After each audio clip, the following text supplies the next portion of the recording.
My fellow Americans, I'm speaking to you tonight from the Oval Office.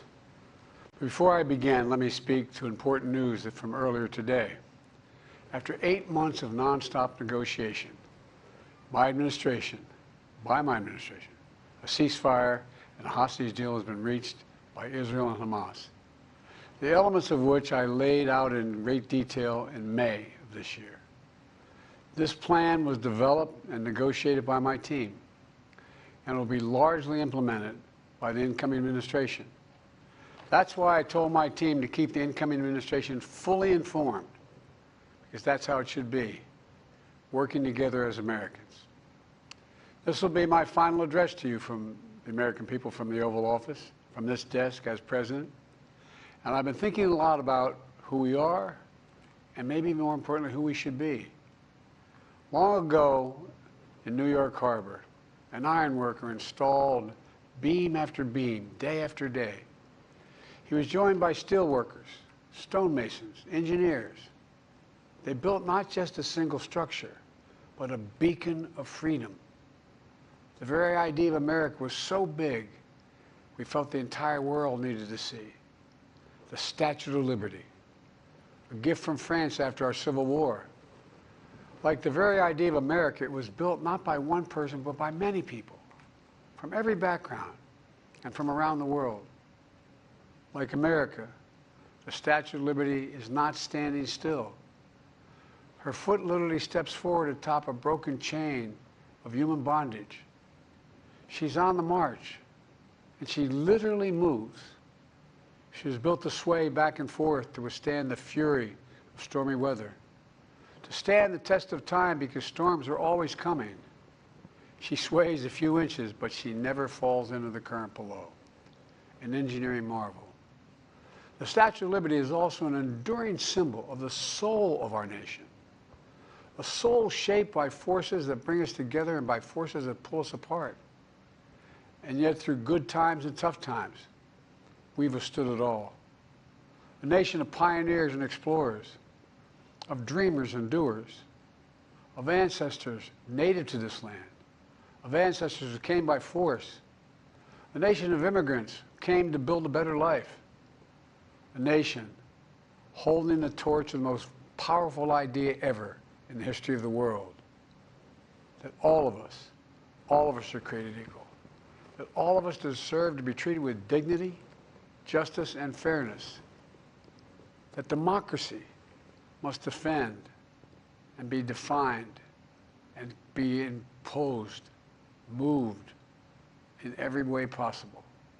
Our rights, our freedoms, our dreams. But we know the idea of America, our institution, our people, our values that uphold it are constantly being tested.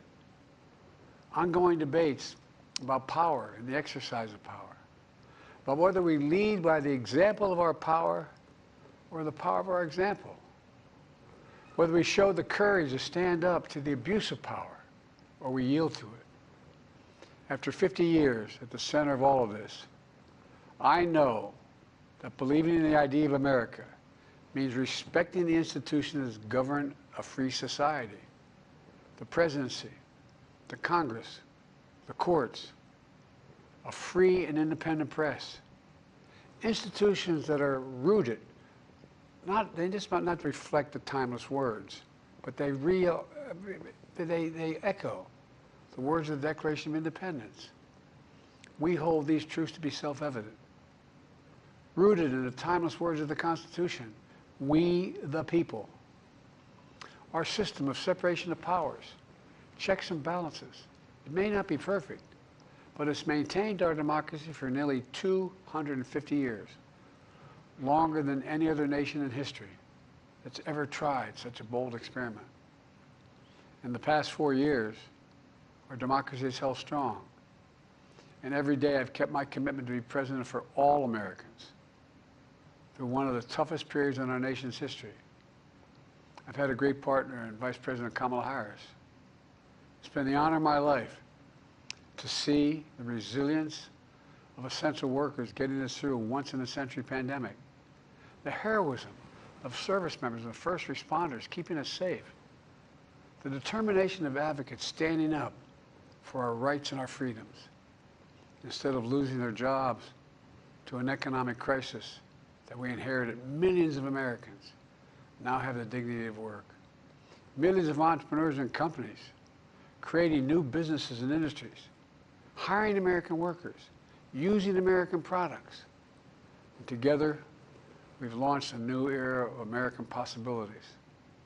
One of the greatest modernizations of infrastructure in our entire history, from new roads, bridges, clean water, affordable high-speed internet for every American.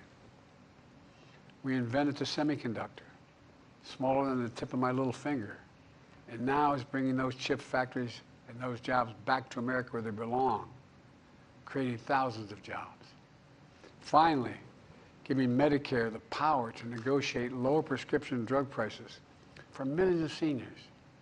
And finally, doing something to protect our children and our families by passing the most significant gun safety law in 30 years and bringing violent crime to a 50-year low, meeting our sacred obligation to over 1 million veterans so far who are exposed to toxic materials, and to their families, providing medical care and education benefits and more for their families.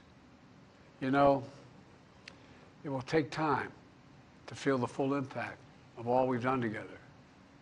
But the seeds are planted, and they'll grow and they'll bloom for decades to come. At home, we've created nearly 17 million new jobs, more than any other single administration, a single term. More people have health care than ever before. And overseas, we've strengthened NATO. Ukraine is still free. And we pulled ahead of our competition with China, and so much more. I'm so proud of how much we've accomplished together for the American people. And I wish the incoming administration success, because I want America to succeed. That's why I've held my duty to ensure a peaceful and orderly transition of power, to ensure we lead by the power of our example. I have no doubt that America is in a position to continue to succeed.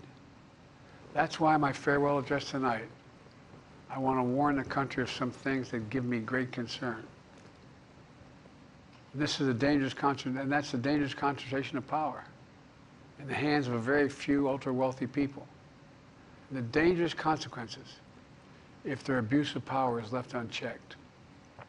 Today, an oligarchy is taking shape in America of extreme wealth, power, and influence that literally threatens our entire democracy, our basic rights and freedoms, and a fair shot for everyone to get ahead. We see the consequences all across America, and we've seen it before, more than a century ago. But the American people stood up to the robber barons back then and busted the trusts. They didn't punish the wealthy, just made the wealthy play by the rules everybody else had to. Workers want rights to earn their fair share. You know, they were dealt into the deal, and it helped put us on a path to building the largest middle class, the most prosperous century any nation in the world has ever seen. And we've got to do that again. In the last 4 years, that is exactly what we've done.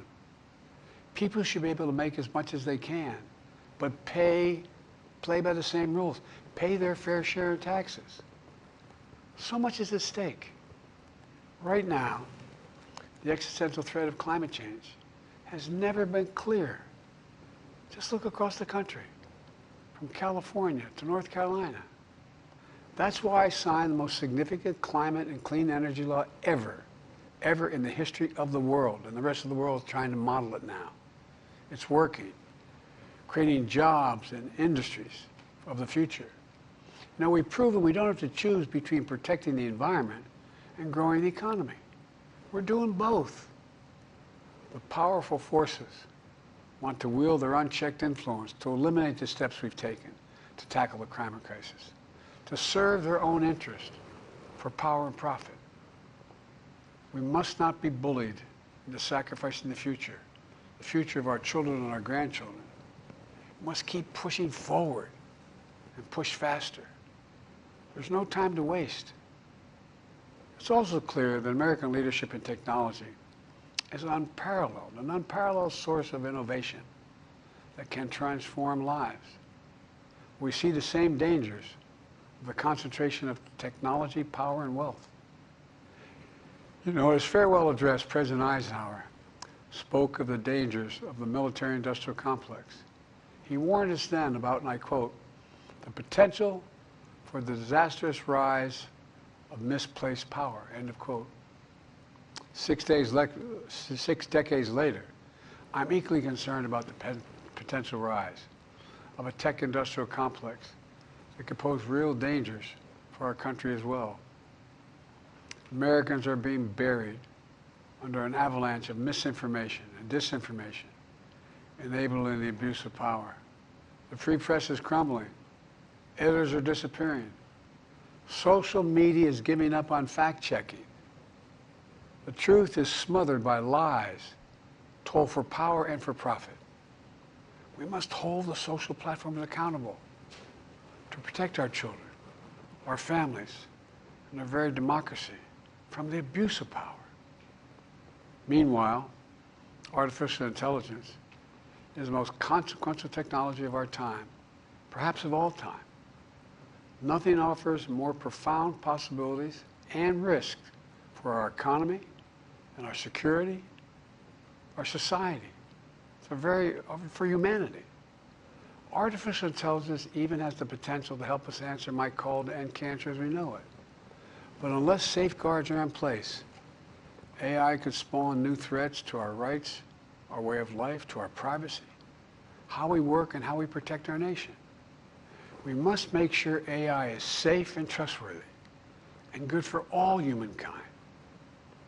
In the age of AI, it's more important than ever that the people must govern.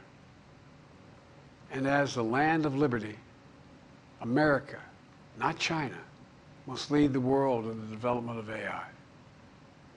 You know, in the years ahead, it's going to be up to the president, the presidency, the Congress, the courts, the free press, and the American people to confront these powerful forces. We must reform the tax code, not by giving the biggest tax cuts to billionaires, but by making them begin to pay their fair share. We need to get dark money. That's that hidden funding behind too many campaigns contributions. We need to get it out of our politics. We need to enact an 18-year time and term, for the strongest ethics reforms for our Supreme Court. We need to ban members of Congress from trading stock while they're in the Congress. We need to amend the Constitution to make clear that no president is immune from crimes that he or she commits while in office. The president's power is not limited. It's not absolute, and it shouldn't be. And in a democracy, there's another danger to the concentration of power and wealth. It erodes a sense of unity and common purpose. It causes distrust and division. Participating in our democracy becomes exhausting and even disillusioning. And people don't feel like they have a fair shot. We have to stay engaged in the process. I know it's frustrating. A fair shot is what makes America, America. Everyone's entitled to a fair shot. Not a guarantee, but just a fair shot. An even playing field. Going as far as your hard work and talent can take you. We can never lose that essential truth, remain who we are. I've always believed, and I've told other world leaders, America can be defined by one word: possibilities. Only in America do we believe anything is possible. Like a kid with a stutter from modest beginnings in Scranton, Pennsylvania, and Claremont, Delaware, sitting behind this desk in the Oval Office as President of the United States. That's the magic of America. It's all around us. Upstairs in the residence of the White House, I've walked by a painting of the Statue of Liberty I don't know how many times. In the painting, there's several workers climbing on the outstretched arm of the statue that holds the torch. It reminds me every day I pass it of the story and soul of our nation and the power of the American people. There's a story of a veteran. This is a veteran, a son of an immigrant, whose job was to climb that torch and polish the amber panes so rays of light could reach out as far as possible. He was known as the keeper of the flame. He once said of the Statue of Liberty, quote, "speaks a silent universal language, one of hope that anyone who seeks and speaks freedom can understand." Yes, we sway back and forth to withstand the fury of the storm, to stand the test of time. A constant struggle, a short distance between peril and possibility.